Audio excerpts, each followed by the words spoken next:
Hello, welcome at Design Miami in Basel. Thank you for invitation to having this talk together. My name is Adam Štěch. I am a Prague-based curator and design historian and researcher.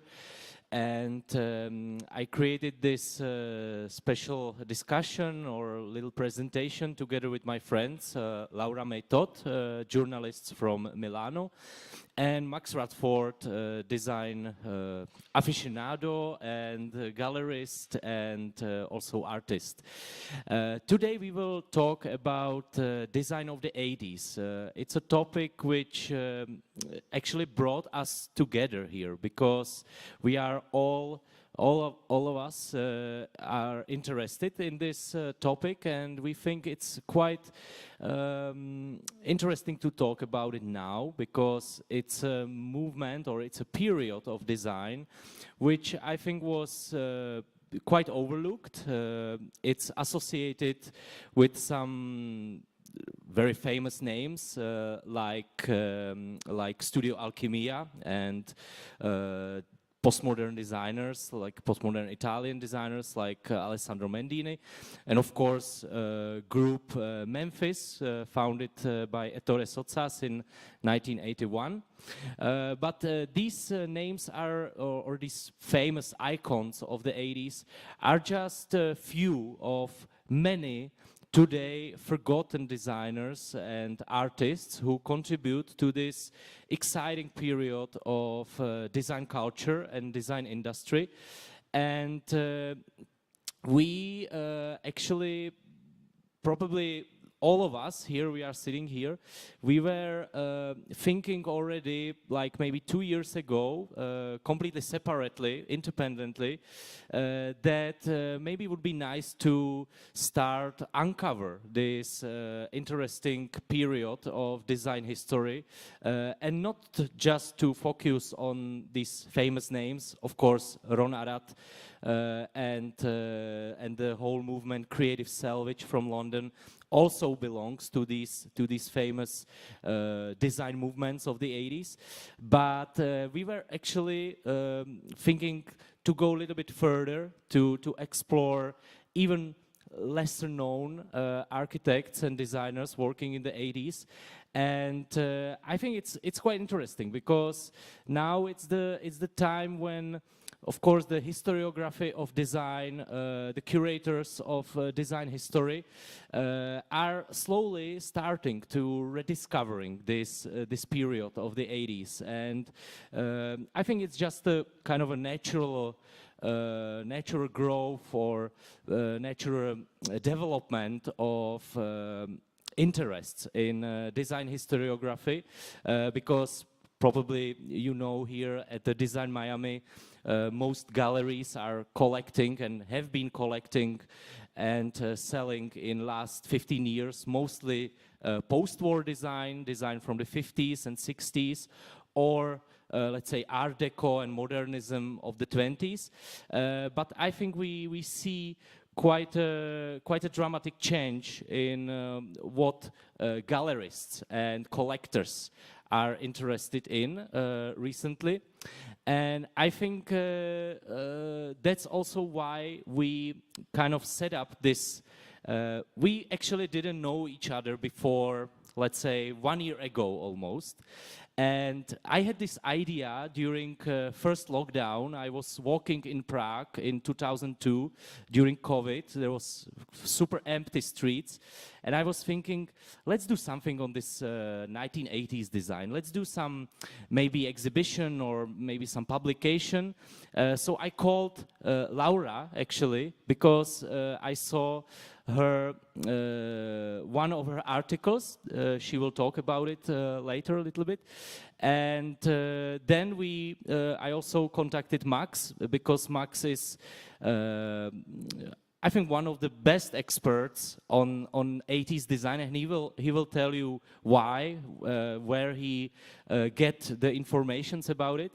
And since then we are in touch with email, and we are thinking to do this kind of a little bit more complex project, curatorial project about the 1980s design. So, and that's why we also are here, because it was really nice from Maria Cristina to have this invitation. So we said, okay, let's try to, let's say, kick out this our project.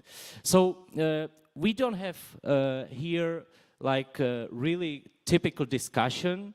We prepared a little bit hybrid format of the presentation. So each of us will have little short presentations about particular topics which we like in this phenomena. So I just want to finish my introduction. And when I was going into the 1980s design, after, let's say, maybe I'm already 15 years, I am really learning design history a lot, and mostly I was always focused again on a post-war modernism. But of course, as the historian or also the society, how it's developed, your preferences are changing and you are looking for new things. And I think that's the case of the 1980s design. I have this kind of a theory that 1980s design is about revolt. It's about rebellion. Because when we see all these movements, let's say from very well-known Memphis group to really not so well-known designers in USA, for example, in the 80s, or in France, you always see kind of a rebellion approach toward conventions, against traditional culture, or like so it's, I think it's one of the most interesting things. And I'm also a big fan of hip-hop and rap music, and I found kind of a parallel in between, because also in the 80s you had many hip-hop, let's say, tribes, you know. There were rappers from Brooklyn, there were rappers from Bronx, from LA, whatever. And in design, there were also different kind of groups, you know. There were groups from Milano, groups from London, from Paris, and I think that's quite interesting parallel in these cultures. So we are showing you here some just examples of these many names in the 1980s design. For example, Art at Industrie, which was really strong movement in New York in the 80s. They made really artistic-driven furniture. For example, Gallery Megan H from New York, they exhibited work of Art at Industrie, I think like 4 years ago in the retrospective show. We also will talk, or Laura will mention also Mattia Bonetti, Elisabeth Garuste, which is French designers. This is a book I recently bought. It's a catalog of completely unknown French, Paris-based group called Totem. Basically very rare pieces of furniture. I never seen them anywhere on the market yet. And basically Totem was kind of a Parisian Memphis group, very similar. You have also German design of the 80s, like which is the group Pentagon was quite famous of, and you can see all these like really, let's say, a radical approach to form, and this desire of artists and designers to go forward with design thinking into more, let's say, artistic manner.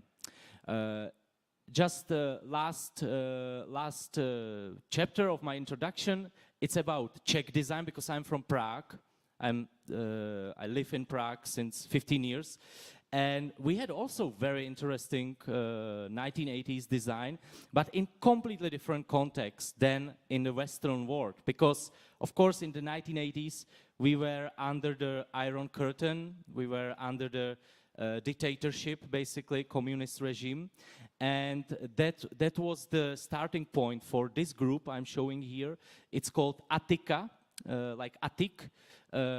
It was the group which was founded in 1987 in Prague by like these guys. And these designers, they were really interesting because they really revolt against the conventions, against the politics, against the communist regime, because they were super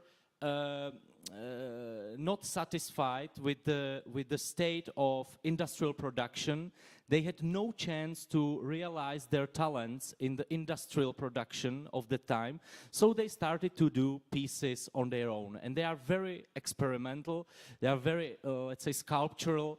They worked with the raw metal, they were like burning the metal and like even covering the pieces with the paint, like Jackson Pollock, like kind of a dripping, so even like kind of performative approach to their pieces. And I had the luck to do a retrospective show of this guy. It's Jiří Pelcl, and it's a let's say kind of a Czech ettore socas. He is now over 70. And I curated his retrospective show, which was recently opened in Czech Republic.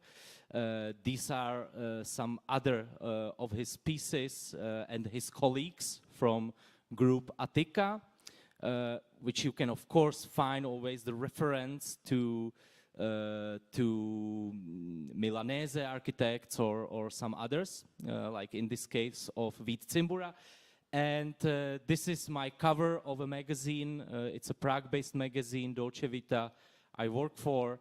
And we photographed this beautiful work of Vít Cimbura, who unfortunately died last year. Very interesting designer who created mostly clocks. I also saw some clocks here in the exposition of Design Miami. So it's really interesting typology. And so we did a small exhibition of these clocks, and it's completely unknown. It's even unknown in Czech Republic. So internationally, it's completely undocumented work, and I think this will be one of the contributions for our future projects.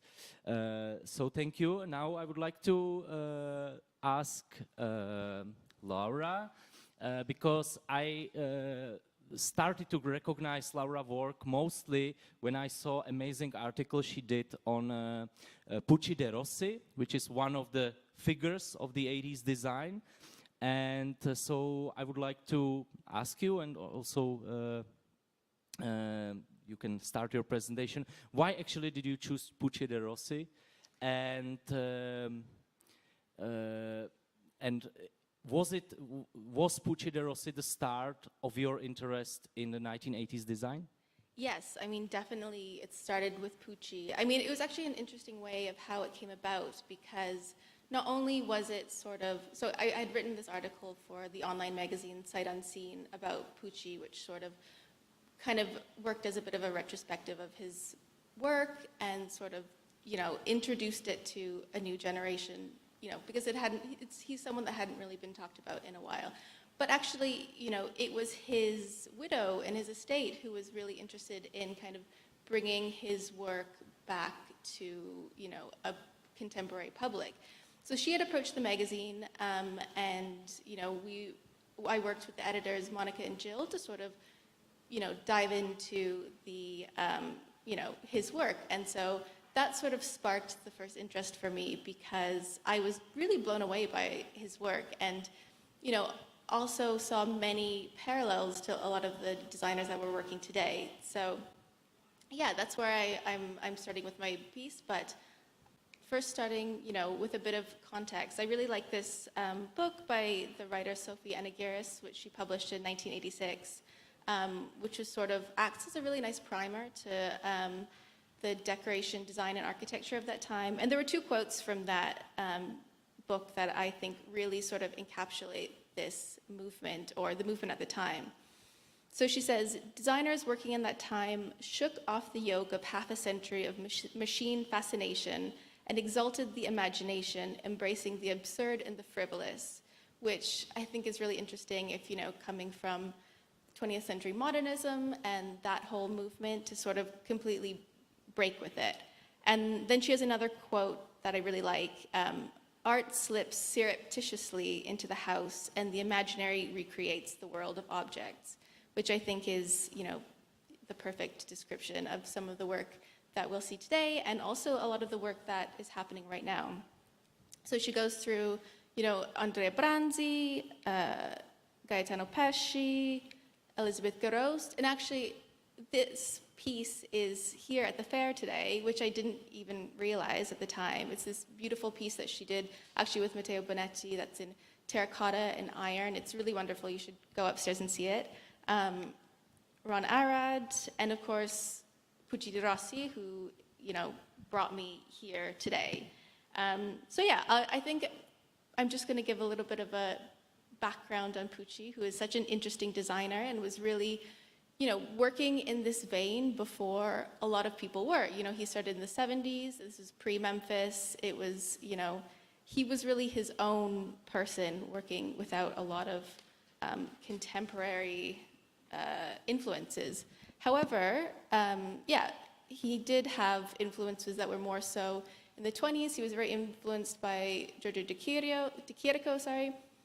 This was his Furniture in the Valley from 1927, which obviously you can see similarities to the previous slide, these kind of amazing collaged found materials. And of course, Antoni Gaudi. This piece is actually on display at the Musée d'Orsay right now. And you can see the similarities between Pucci's work. It's clearly very inspired, but working on this piece, I was able to speak with his widow, Mathilde Baralt, who, gave a lot of insight on who he was as a person and what kind of, what were his motivations as a designer. So she told me Pucci did not define himself as a designer, but more as a visual artist. He designed his own objects and very rarely worked for serialization, which I think is also an important aspect of this movement. It was really not for mass production. It was more for, singular pieces. Pucci was a sculptor who played with furniture, shapes, materials, and styles. So in the 1970s, he's originally from Vicenza, and he moved in the 1970s to Paris, which kind of marked the sort of creative boom for him and his career, let's say. So from his flat in the Bastille district, he would just scour the streets looking for, detritus from the artisans and craftspeople that lived there. He once described his kind of material palette as zinc torn off the roof by roofers, abandoned furniture, debris of all sorts that could be found on sidewalks. I could find everything in the neighborhood. After came the idea, which, gives a lot of insight into his form finding and, how he eventually came to his pieces. So this is another piece of his that I really like, the banana armchair from 1983. Obviously, you can see this kind of amazing collage work and also just a complete wild approach to making. But in the 80s, he sort of eventually found his tribe, let's say. He was sort of lumped in with the group in London at the time, like the London Scrap Dealers, which were, Tom Dixon, Mark Brazier-Jones, Nick Jones.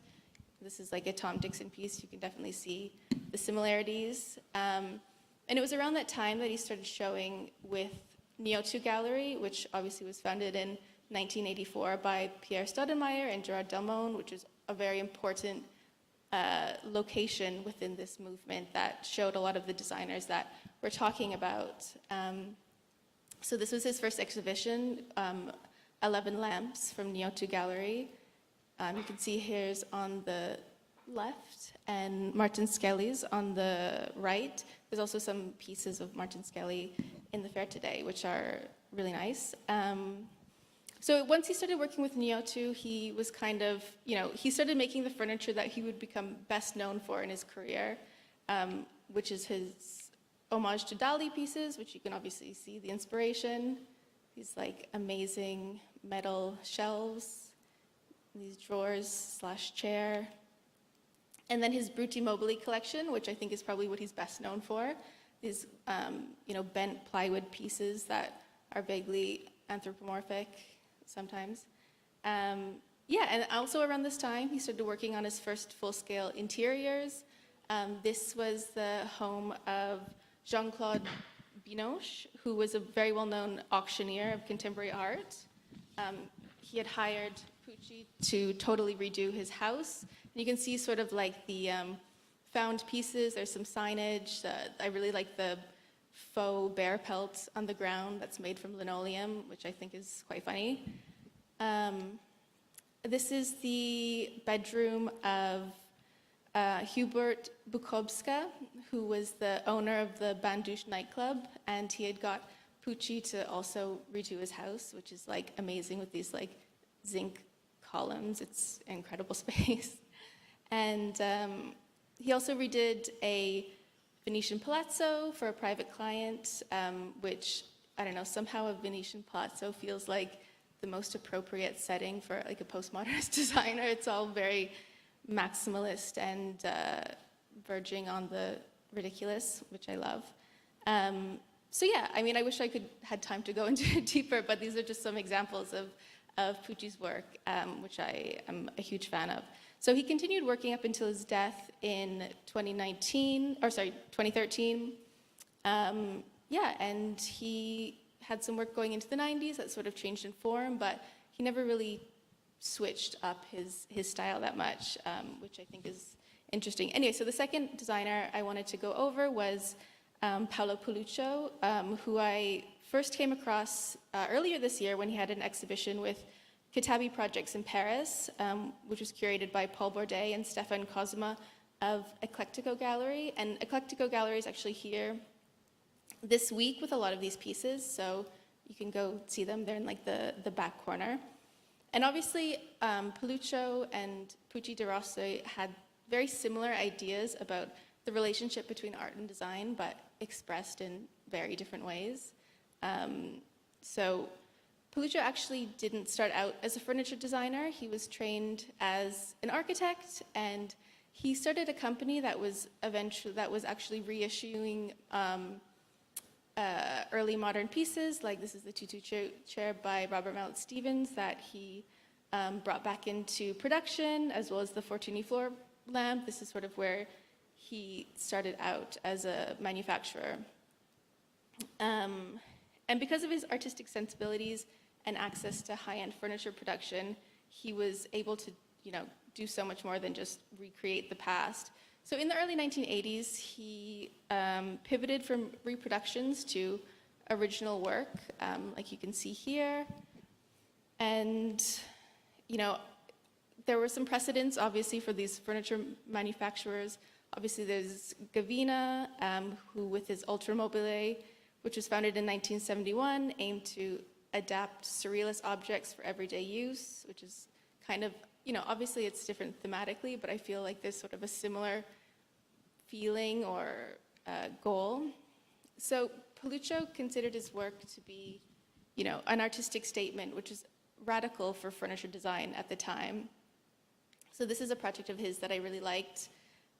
It's called Cento Sedie in una notte, which was an exhibition that he put on at Galleria Emilio Mazzoli in Modena in 1990. And I found this book at a reseller that sort of went through all of the 100 chairs, which is really fun. It looks like a Bible, and it's printed on Bible paper. So each chair was designed around a prompt. Like this one is a TV chair with a built-in screen, the chair that listens to itself, a chair who has a back injury, don't remember the exact translation, and a chair with a psychologically unstable chair with an unstable character. And I think they have one of these also at Eclectico upstairs, which is really fun. And so these sort of artistic references were a huge part of his work. He took influences from cinema. For example, his stalker chairs, which were inspired by the 1979 Andrei Tarkovsky film. And then probably one of the most explicit themes in his work was war. This is the Tenket chair. And, oh, I missed a slide there. There's also the Barbara d'Argento chair from 1986, which was inspired by a machine gun magazine. But probably one of the most definitive parts of Pallucco's practice and career were his collaborations. So this is his collaboration with Rei Kawakubo of Comme des Garçons. He met her in Tokyo on a trip there. He was, a big fan of Japanese design and would travel there often. And he began producing all of the furniture for the Comme des Garçons stores across the globe. Another important, we missed a couple of things. Anyway, yeah, there was a few slides missing, but anyway, he was an interesting designer who had a very strong artistic and narrative approach that I think is very much relevant for the designers working today. And yeah, I will leave it up to Max. There you go. Laura, I would like to ask you, you mentioned some designers like Pallucco and some Elizabeth Garuste who are here exhibiting at the Design Miami. Did you see some other installation which is around this 1980s design? Yeah, actually at Kitabi Projects, which I think is called now Kitabi Bourdet, they're showing some Philip Stark pieces from the 1980s, which is really interesting. And also, it's interesting to see the context of Philip Stark for who he is today as a designer and who he was then in the 1980s, because obviously, it's a different world. So seeing that evolution and the starting point, I think is super, super fascinating. So that's an interesting booth to check out as well. Thank you. And now I would like to ask Max, who you should follow on Instagram, because he has one of the best collection of imaginary archival images from the 1980s design, not just from 1980s design, but from whole design history. And that's why also I asked him to be here with us. So Max, please, can you introduce you?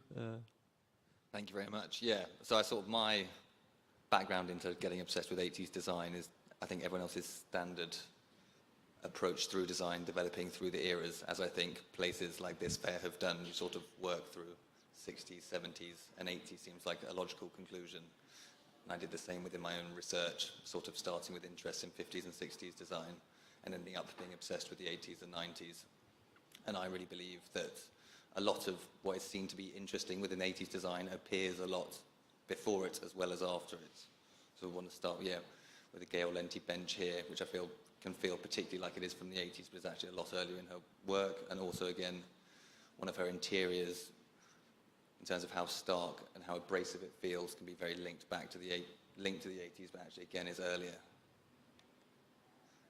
And also, to tie in some of my other interests to do with design in general and looking at car design, again, of the early 80s, that I felt, again, came back in and influenced design of the 1980s in furniture and interiors in general. And again, even further back, looking at people like Adolf Loos, there's sort of an approach to material and honesty, but also an honesty, which sort of comes back again stronger and stronger in the 80s, but also with some fantasism, which I think is what really becomes important, but it's also in the simplicity of these pieces. Again, there's another sofa here, Piero della Martini La Barca sofa, slightly earlier as 80s designers can be seen to be developing, but it has that sort of modularity, that singular vision of design, that strength that you can feel later. So in my own design history learning process, I was very interested in the 60s and 70s before, and there was one book from the 80s called 80s Japan, which really sort of blew my mind. I think a lot of people have seen it's a Taschen book. This is a particular piece from that. The Mustakashi chair, which almost looks like a surreal piece of art. It looks highly impractical, almost unreal. You can't really tell what the materials are. And also, other interesting thing with pieces of this time is it's the only time I've seen it. It's the only picture I've seen of it. I haven't seen it since, and I haven't seen it for auction. So there's sort of, as well as them feeling fantastical in how they look, in terms of sort of the lore following them afterwards, these pieces sort of disappear and get lost, which I think is part of the interest of them now. It's sort of a proper rediscovery that hadn't been happening before. So I think there is a lot of space to explore completely new things still, no? Like, or not completely new things, but really hidden. Yeah, it's like things that can be re-explored again and people haven't seen or thought about in some time, which I think is also there's a lot of items that people are looking at now that are very much influencing design now. There's a lot of cross-referencing too. So again, yeah, these are more pieces from Japan in the time. Very solid singular visions of design. Very solid materialities, very angular pieces, aggressive almost, but beautiful in tone, and again, just seemingly lost for time. It's the Yoshida NY bookshelf, which is a piece that I think I saw like 7 years ago in this book and has stuck with me ever since. And it's something that I think I see the use of material in it. I think I see a lot in contemporary design now, particularly in the sort of worlds that I work within, sort of young designers based in London. It feels that there's an approach that's resonating and coming back. And so, yeah, after a real obsession in 80s design, I sort of was going back and looking at the big main European designers of the slightly earlier part of the 20th century and looking back at the use of material and design philosophy and realizing that it does all tie in and link to what I believe that comes in the 80s. I think the 80s is a real departure from design beforehand, but also if you look carefully through the thread of design in the decades leading up to it, there are pieces there. So yeah, like Nanda Vigo's use of fur within this particular interior feels very 80s, but it's actually done far before that time. Yeah, and Lino Schill's use of polystyrene here feels very sort of punk and 80s, but it's actually done far beforehand. So yeah, then looking at sort of pieces of design from the 80s that sort of really exemplify that for me is obviously Mandini's obsession with the chair and its simple form and a simple use of material. I think really exemplifies that for me. Brandsy, again, very simple form, but also an interesting use of material, natural form, the bark and timber that he uses throughout his pieces. Really exemplify that for me again. And then also looking at a far more industrial and hard-hitting end of 80s design, which is particularly taken up for Collini and also the Pentagon Group as well. Just really hardcore-looking stuff. The Barbara D'Argento chairs we were just talking about, which is also upstairs. It's really nice to see in real life, having only ever seen it in grainy images. Sorry to interrupt you. Maybe I will ask you, both of you. Paolo Pallucco work is really, let's say, critical in terms of commenting some society, political problems and so on. Do you think it's also, his work is so actual today because of the current state of the world? I think so. I mean, I think that there's, I think sometimes the disconnection from a lot of these the movements from different periods is not really being able to understand the actual, political or social context that they arise from. So I think right now, when we're experiencing a different context similar to what happened then, or what was going on then, sort of the turmoil of the period, we are able to appreciate it in a different way because, we're seeing the same types of influences that, produce this. So, yeah, I think it contributes to a new appreciation of these types of pieces in design.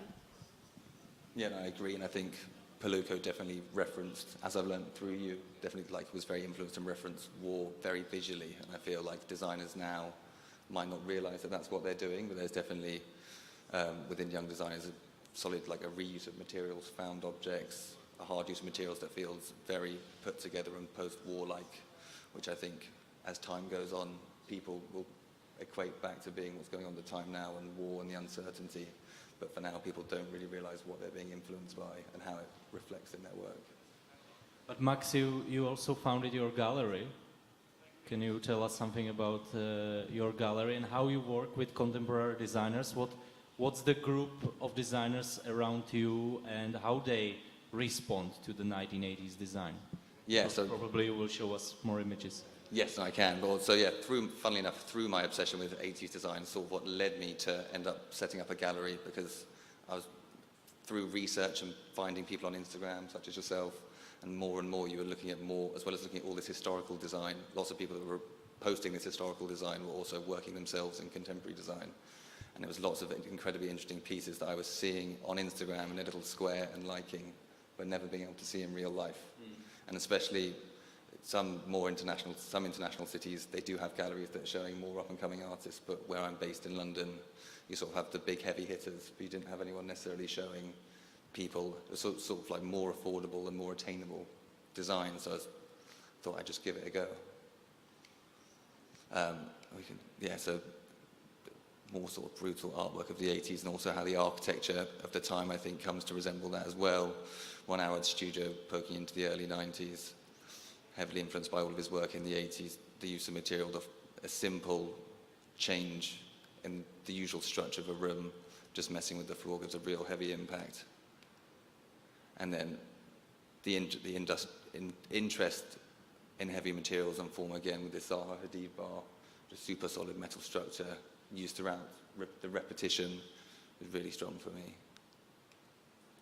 So yeah, as we were talking about running through into becoming a gallerist myself, and after having looked at it, there were sort of some designers that I was noticing on Instagram who sort of linked back to my own interest in 80s design through how I felt they used material, how material was used then and their form.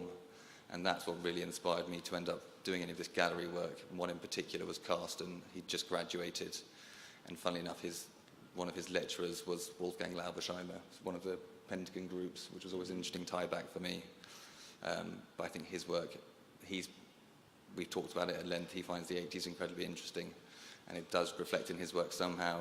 So that led us on to having a gallery show here, which we packed a room full with as much contemporary design from London as we could, which was the first show, and then going through to what looks a lot more 1980s, a lot of glass and steel, which was, again, could be seen to have been curated to look super 1980s, but it was people that I was working with at the time, and all of these pieces were in development before the idea of the show came together, working in glass and steel, so I sort of came up that would be the limitations for the show.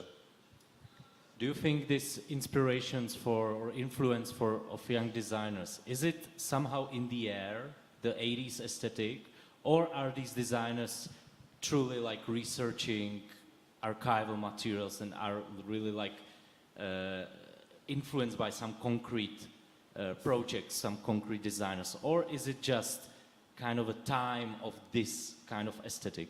I think it's definitely like a time of this aesthetic. It feels like a similar time, but also I think it's just because of the subconscious access of what people have to what they're looking at on the internet.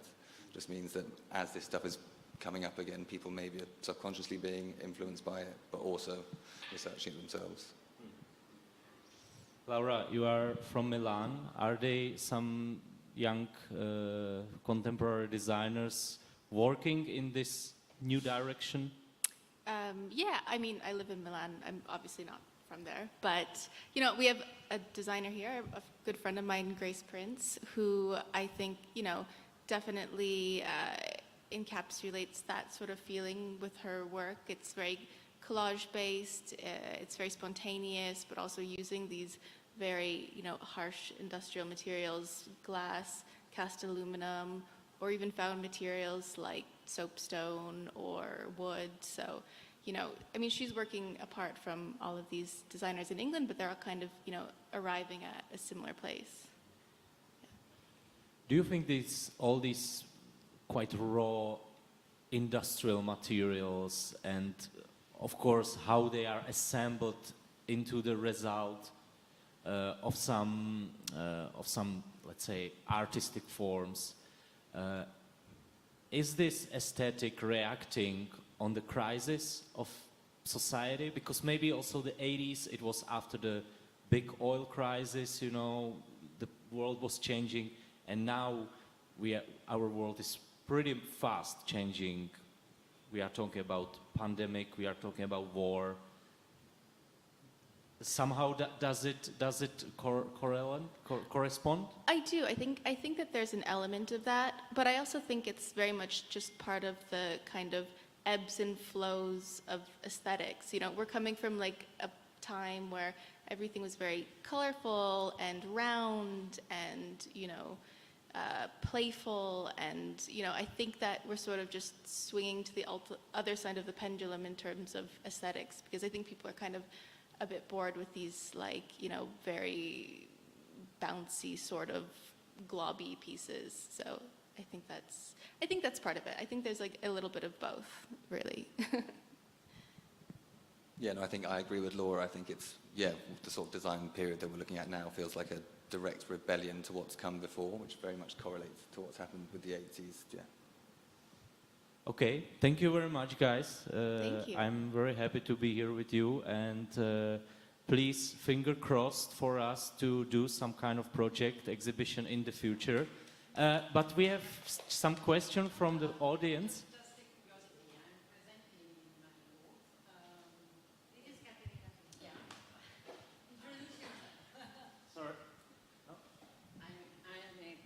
Gallerist focused in art made in glass, but here I'm presenting something that I found in Murano. It's a collection of mirrors, 20 mirrors, designed in the late 80s and produced in 1990 by Marco Zanini and Wendy Whitley, and it's the whole collection. And it's very interesting to see how it wanted to be inspired to Murano, and it has been produced by one of the best company in Murano for making works around glass, not blowing glass, but engraving, mirroring, enameling, and so on. So there is really the spirit of Murano with the taste of the 80s, 100%. The best. Yeah, it's really the best. Yeah. It's been very difficult to find the whole collection and put it together, so I'm quite proud, as I love the design of the 80s, of course. Yeah, thank you very much. We saw your booth, and it's really nice. So congratulations to your project. It's the curiosity to have a collection, a full collection altogether. Wonderful. Thank you. Okay, thank you very much. Thank you.